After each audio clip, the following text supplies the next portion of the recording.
Bonjour, je suis Benjamin Chaudy, le team manager de l'équipe Metz Racing Team. Nous sommes heureux aujourd'hui de vous présenter notre projet dénommé Atlas. Nous allons vous expliquer pourquoi il tient à cœur à notre équipe de participer au Challenge Formula Student. Tout d'abord, nous pouvons introduire la compétition d'un genre unique qui est la Formula Student.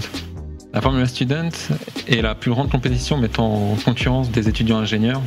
Elle regroupe plus de 600 équipes à travers le monde avec plus de 50 pays représentés. Ce challenge a pour but de juger les étudiants à la fois sur la performance de leur voiture, mais également sur la manière de manager le projet. Les épreuves se décomposent en deux familles. Les épreuves statiques, où nous sommes contrôlés sur le respect du règlement. Ce dernier est très strict car c'est le cœur du jugement de la compétition. Après cela viennent les épreuves orales, où nous devons défendre nos choix techniques, stratégiques et de communication face à des ingénieurs expérimentés. De l'autre côté, nous avons les épreuves dynamiques qui évaluent la performance de notre véhicule en 4 étapes. L'accélération sur 75 mètres, le speed pad qui consiste à déterminer la maniabilité du véhicule, une épreuve de sprint où on va analyser la performance du véhicule sur un tracé défini, et enfin une épreuve d'endurance pour juger de la fiabilité de notre véhicule. La dernière voiture que nous avons engagée a signé les meilleurs résultats d'une équipe française en compétition. Cette année, l'équipe est composée de 20 personnes, divisées dans 5 pôles. Le pôle châssis, moteur, train roulant, électronique et aérodynamique.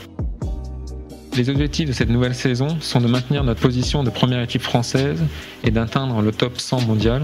Notre monoplace maintiendra la fiabilité acquise les 2 dernières années tout en développant ses performances. Cela permettra de maintenir la progression des équipes ultérieures et d'atteindre le premier podium de la Metz Racing Team.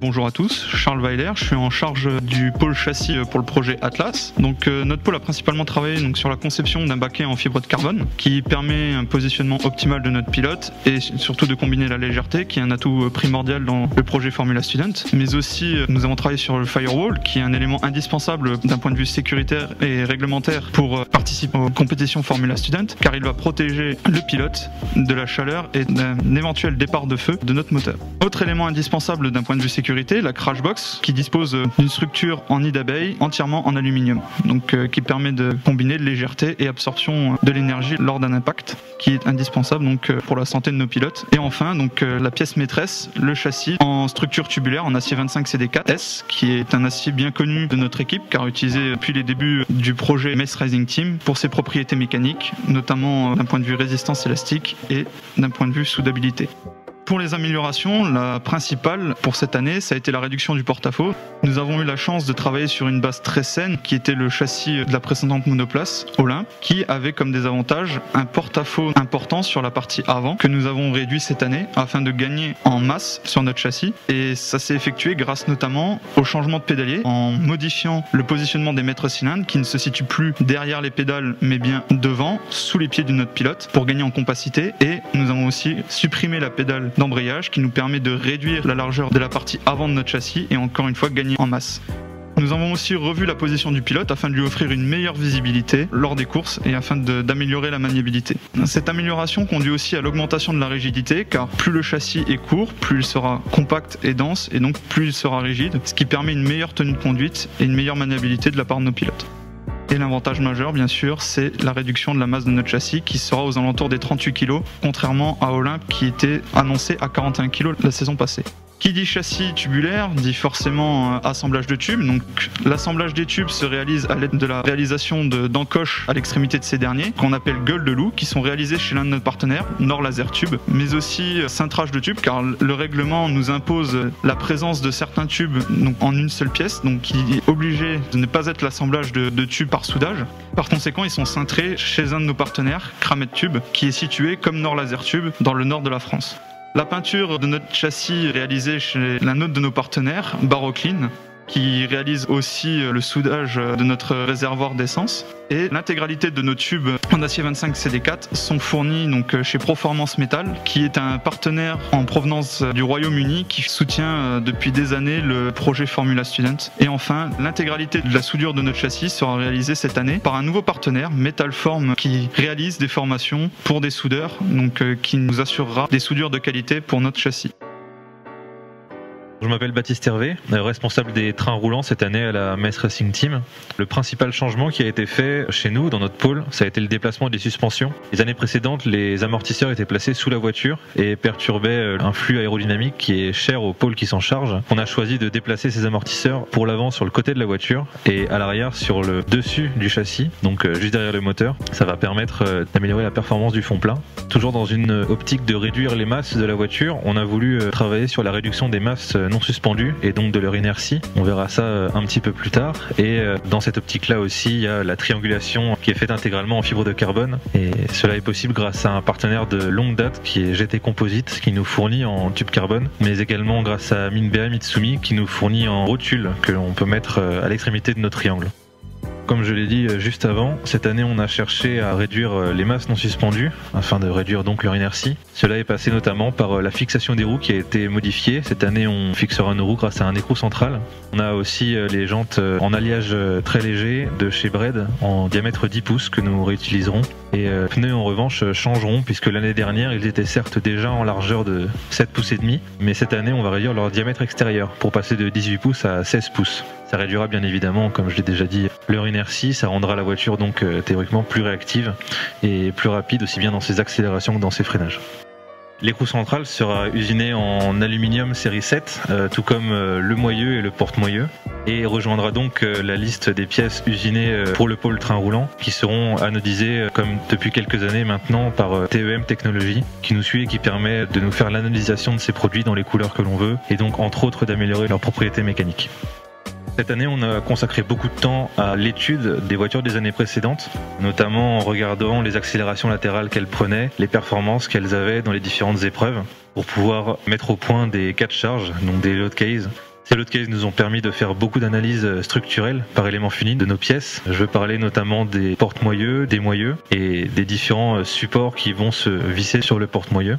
On a donc optimisé les géométries pour avoir des pièces non seulement plus rigides, mais également plus légères. Bonjour, je suis Corentin Beau, je suis responsable du pôle moteur de cette année. Cette année encore, nous allons utiliser un moteur de Honda CBR 600RR, donc c'est un 4 cylindres de 600 cm3 de 2015. Cette année, nous voulons encore remercier Motul qui nous accompagne dans notre projet avec la fourniture de tous les lubrifiants nécessaires sur la voiture. Nous voulons également remercier Exact France qui nous suit à nouveau cette année avec la fourniture des éléments de notre système d'essence. Les objectifs du pôle moteur sont la fiabilisation, donc la fiabilisation globale du groupe motopropulseur, éviter tous les problèmes qui peuvent être liés aux modifications apportées à notre bloc. Nous voulons garder une puissance d'environ 90 chevaux et un couple d'environ 60 Nm. Et nous avons comme objectif de lisser notre courbe de puissance pour optimiser le comportement moteur de notre voiture. Nous avons fait un travail sur l'échappement, nous avons optimisé le collecteur et nous avons passé le silencieux à l'arrière. Nous avons également travaillé l'admission d'air, donc optimisé la boîte à air, redessiné le venturi de bride, donc d'à 20 mm imposé par la compétition. De plus, nous avons également optimisé donc la transmission de notre monoplace, qui est une transmission à chaîne avec un différentiel à glissement limité.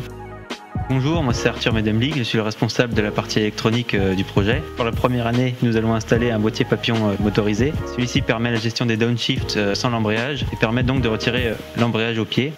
L'embrayage sera donc géré par une action unique sur le levier au départ et en fin de course.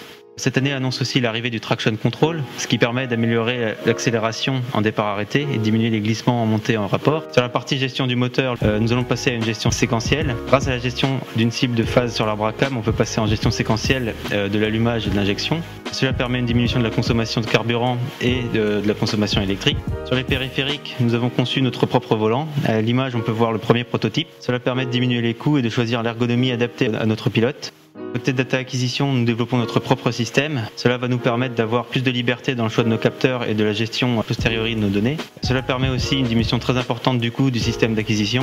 Nous souhaitons remercier notre partenaire DGM qui nous accompagne sur tout le développement du moteur. Bonjour, je m'appelle Kevin Merling, responsable du pôle aérodynamique. Donc cette année, nous en aérodynamisme, on a comme principal objectif d'augmenter l'appui aérodynamique tout en gardant un bon équilibre des charges, donc équilibrer cette charge entre l'avant et l'arrière. En parallèle, on travaille également sur l'optimisation du flux d'air autour du véhicule et plus particulièrement sur l'optimisation du refroidissement. Pour ce faire, donc, on utilise un modèle de calcul informatique. Cet outil nous est très utile. Nous sommes en train justement de travailler dessus. Nous avons donc amélioré notre modèle de calcul. Nous avons amélioré le maillage dans le but de gagner du temps et de la précision. Dans une autre partie, nous étudions également les fixations de ces appendices aérodynamiques dans le but de les rigidifier et de gagner du poids. Donc des études éléments finis sont en cours. On est en plein développement du kit actuellement, donc la version que vous voyez est une version intermédiaire, ce n'est pas la version finale. Nous espérons pouvoir délivrer la version finale pour le début février. Et avant de vous laisser, je tenais à remercier tous les membres du pôle aéro pour leur travail et j'aimerais aussi remercier nos sponsors et plus particulièrement le sponsor du pôle aérodynamisme qui est Safran pour leur expertise ainsi que pour les matières qu'ils nous fournissent. Merci beaucoup.